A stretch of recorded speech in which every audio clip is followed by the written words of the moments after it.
অসম্ভব। একটা এত ব্যস্ততম একটা ব্রিজ, কন্টিনিউ যে কত হাজার হাজার গাড়ি যাতায়াত করছে পার ডে বলে শেষ করতে পারবো না। অসংখ্য পরিমাণ গাড়ি যাতায়াত করে।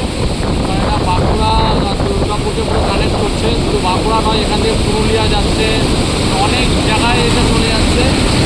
এই রাস্তাটা ঝাড়খণ্ডও চলে যাচ্ছে এই ব্রিজ হয়ে অনেক গাড়ি। সেই কারণেই খুব ব্যস্ততম রাস্তা। আর এই ব্রিজটা এই জন্য বরাবর খুব তাড়াতাড়ি নষ্ট হয়ে যায়। তবুও ব্রিজটা অনেকটাই ঠিক করা হয়েছে মোটামুটি। আমি কাজগুলোর মতো আশা করছি আরও তাড়াতাড়ি আরও ভালোভাবে করা হবে, যেহেতু সামনে দুর্গা পুজো, তাই কাজগুলোর মতো ঠিক করেছে। দুদিন আগে এত ভয়ঙ্কর অবস্থা ছিল, আপনি দেখেই পাচ্ছেন যে কোনো সময় দুর্ঘটনা ঘটে যেতে পারে। এটা করেছে দেখে ভালো লাগলো, খুব তাড়াতাড়ি ঠিক হয়ে ক্ষণিকের সমাধান এটা বলা হয়। খুব বেশি দিন টিকবে না, যেইভাবে করা হয়েছে।